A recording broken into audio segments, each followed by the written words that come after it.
Hello guys, and welcome back to my channel for another video. Today we've got something slightly different but also very interesting as we look at 10 of the top wonder kids from Football Manager 2011 and we take a look and see where they are in FM21. It's going to be interesting to see how some of these heralded wonder kids have got on in these past 10 years and find out what they are doing in FM21. So without any further ado, let's jump back in time 10 years and we will take a look at the first player in Football Manager 2011.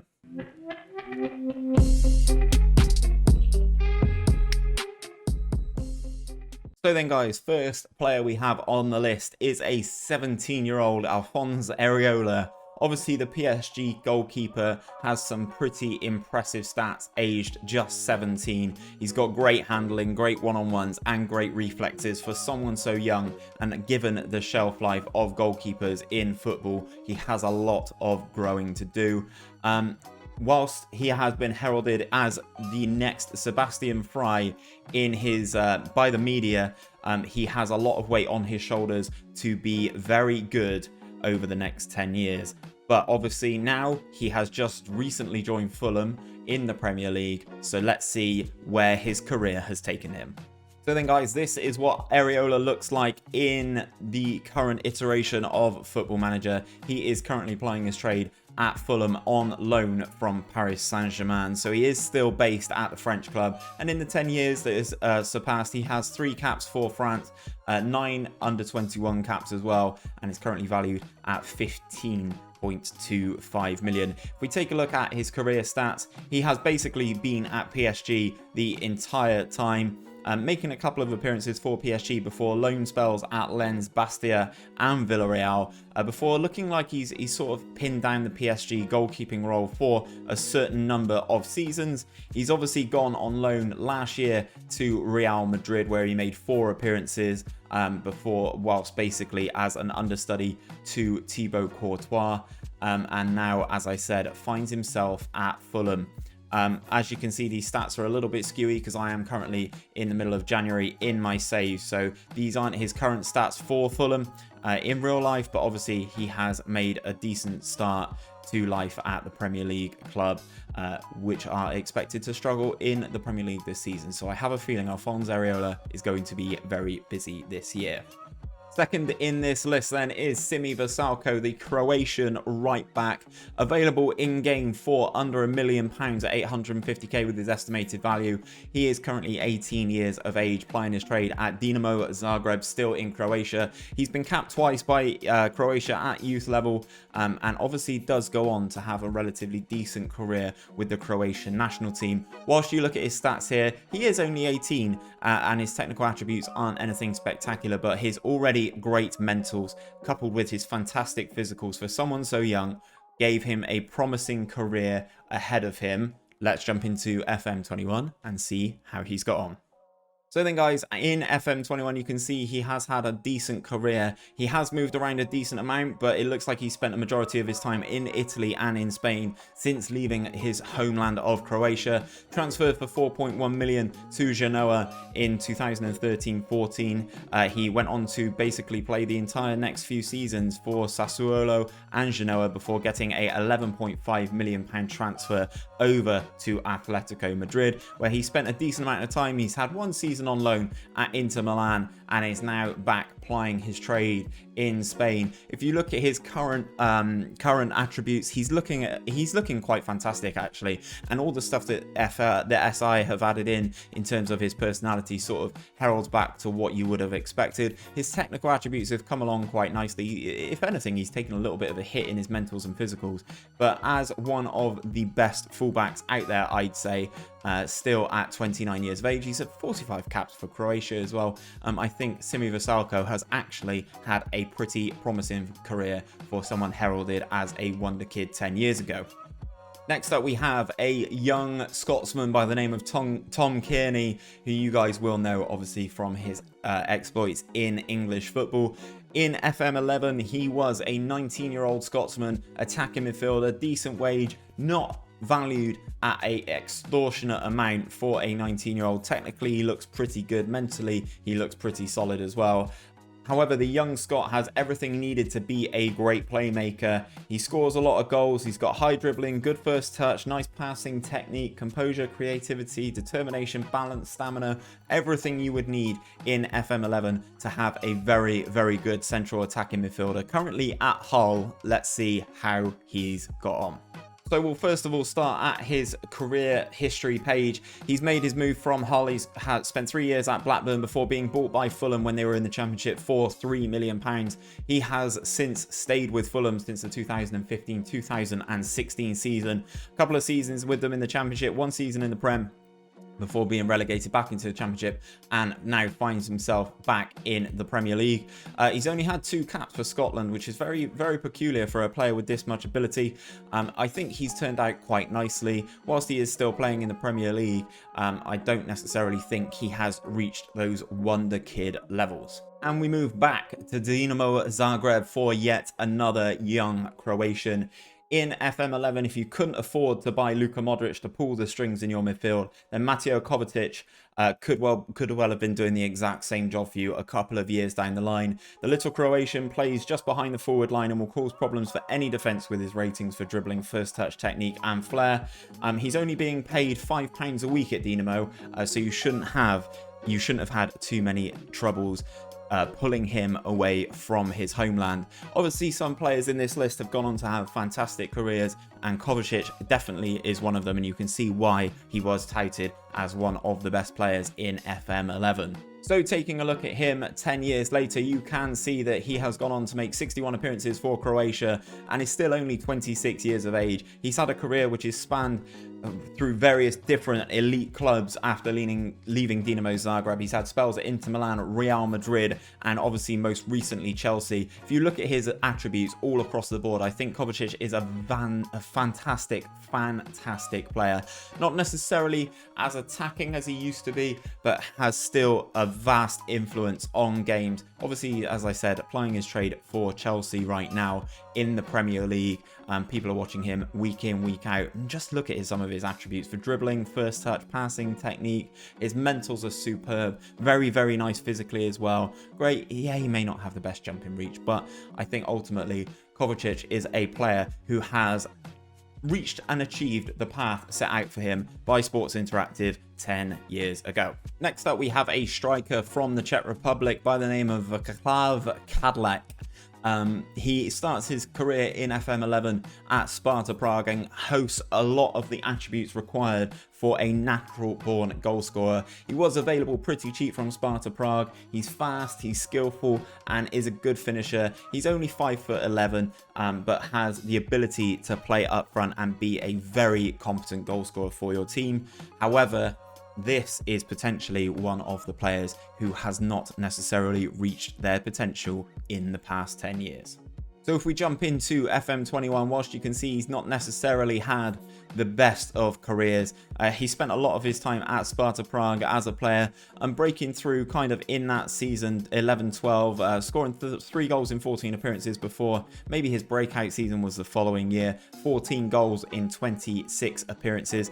That eventually earned him a £3 million move over to the Bundesliga to Eintracht Frankfurt, but he never really sort of hit the ground running. Got loaned back to Sparta Prague, again having another season with Frankfurt where he only made 5 appearances before being sold to Midtjylland for 1.4 million. Before eventually being sold back to Sparta Prague, where he started out his career in FM11. As you can see, his goal scoring exploits not as good as once touted 10 years ago. His career ended in 2018-2019, and you can currently appoint him as a coach in Football Manager, although I will say his coaching attributes don't scream world class.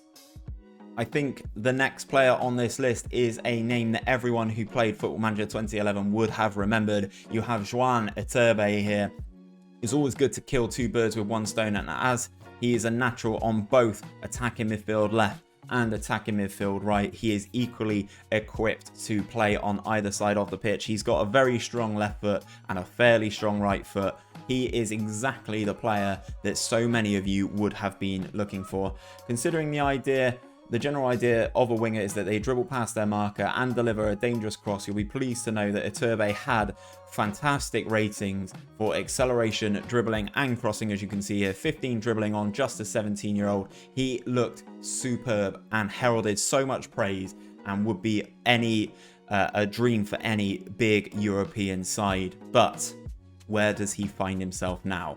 So guys, this is where we would have picked up Joan Iturbe 10 years ago, currently on loan to a team in Argentina. He then went back to a team in Paraguay before a European side managed to take the punt on him. He transferred over to Porto in the 2011-2012 season for 3.7 million. He's dotted around Europe for with a large selection of clubs: Porto, Verona, Roma. He had a little spell at Bournemouth in the Premier League as well, over to Torino, and now finds himself plying his trade in Mexico, having had spells at Tijuana, Pumas, and Pachuca, I think is how you say that, and he's now back at Pumas. Whilst he looks like still a decent player, again, kind of ability to play on both flanks, you wouldn't necessarily have thought that his career has panned out exactly how he would have wanted. He still has a lot of good attributes in terms of his dribbling, his long shots, his free kick taking's not too bad, and he has more pace at 27 than he did 10 years ago. However, I still don't think he has necessarily hit the heights of some of the players on this list. Heralded as one of the best centre-backs that you could have signed 10 years ago in FM11. Here we have Phil Jones, valued at just under 4 million and is currently on 12k a week. He has all the attributes already of an 18-year-old that would have sent him on a journey to be one of the best defenders in the world. And obviously, everyone knows his career path. Manchester United opted to buy him, and Sir Alex Ferguson called him one of the best defenders that he's ever seen. However, since Fergie retired, things may not have gone the way that Phil Jones would have envisaged. As you can see here, Manchester United pulled the trigger with a £20 million bid for him at Blackburn. They managed to pick him up, and he has been a regular in the Manchester United squad for the past 7 or 8 years. But obviously, over recent times, since Ole Gunnar Solskjaer has taken charge and kind of maybe through the Mourinho era as well, Phil Jones has not necessarily made it into the Manchester United side too often. Currently in FM21, finds himself on the transfer list as the club no longer requires his services. Ouch. I actually still think Phil Jones has some decent stats, and at only 28 years of age, he could still do a job for a majority of Premier League clubs. He has all the stats for me where it actually counts. He's got great heading, good tackling, nice marking, good passing, solid bravery of 19 as well, great determination, positioning and work rate. His stamina and strength also pretty good for someone 6'1". I genuinely think Phil Jones has been hard done by at Manchester United despite making 165 appearances for the club. I really think he could still be a good player, but maybe just needs to step out of the limelight of Manchester United just a little bit. Now we have a player that you will all know and recognise, as we have a 18-year-old Christian Eriksen, currently plying his trade in FM11 at Ajax. This guy looks spectacular. He has been, at the time he was compared to the likes of Michael Laudrup, Dennis Bergkamp, Rafael van der Vaart and Wesley Sneijder, so he was in superb company in the abilities that he had. Two-footed attacker, was able to ghost past players as if they weren't there, thanks to his powers of acceleration of 17, which is actually phenomenal, and his dribbling ability, aged 18 with a dribbling ability of 15, is pretty impressive. You should have been able to pick up this prodigy for around 6 to 7 million. His estimated value there is 3 million, but you would have had to have paid a little bit more for him. Obviously, he's had a star-studded career as well. Let's jump into FM21 and find out a little bit more about Christian Eriksen's career. So then, guys, a majority of you will notice him from his career at Tottenham. He played very, very well for Ajax before Tottenham pulled the trigger and picked him up in the summer of 2013 ahead of the 13-14 season. Since then, he's basically been a stalwart for Tottenham, playing almost every game in their season since they had him before selling him on for 17.5 million over to Inter Milan. The move over to Inter hasn't necessarily worked out, but still aged only 28. I think he is still a very, very good attacking midfielder, as you can see here, coming in at a 4-star as an attacking midfielder in FM21. Superb technical attributes for corners, you know, first touch, free kick taking, long shots, passing technique. He is exactly what you'd want in an attacking midfielder nowadays. Great anticipation and decisions, as well as his vision. I think, as the media description is here, a cultured attacking midfielder, and I definitely think he fits the bill and definitely has lived up to the expectation put on him 10 years ago by Sports Interactive. And the final name on this list is Kuma Babacar. If you were looking for a centre forward in your team, this was the man to pick up 10 years ago. Age 17, he's right footed, nice height and weight as well, not on a massive wage. Estimated value of 3.1 million as well. He has superb attributes in finishing, heading, passing technique, superb mentals, 19 determination made him an absolute guarantee to hit. Nice physical attributes as well. There was no waiting around for this 17-year-old to mature. He could have got straight in to your team immediately, and before long you were looking at a player very, very similar to Didier Drogba in terms of being able to lead your line with ability to put the ball in the back of the net with his head or feet, superb physicals, and great mentals. However, this isn't a name that you will hear in world football a great deal at the moment, so let's see how the last 10 years have panned out for Babacar. He has bounced around Europe a little bit from Fiorentina, having spells in Spain and the Serie B with 2 different clubs.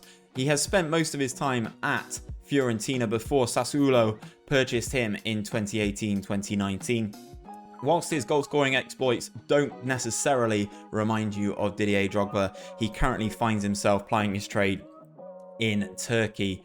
Again, he looks decent, but isn't nowhere near as good as he would have been in the game 10 years ago. His stats aren't bad. I wouldn't necessarily say that he's achieved the greatness that he would have done 10 years ago, but I think he was a very good player back in the day. It's very disappointing to see that he is not lifting Champions League titles with any teams so far.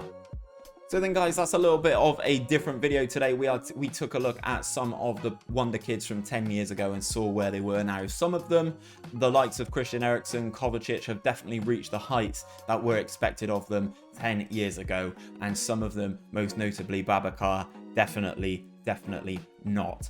It's been interesting to see how their careers have gone on, and hopefully you have enjoyed the video. If you have, don't forget to drop a like on it, as it really does help support the channel. And if you are new around here, don't forget to subscribe.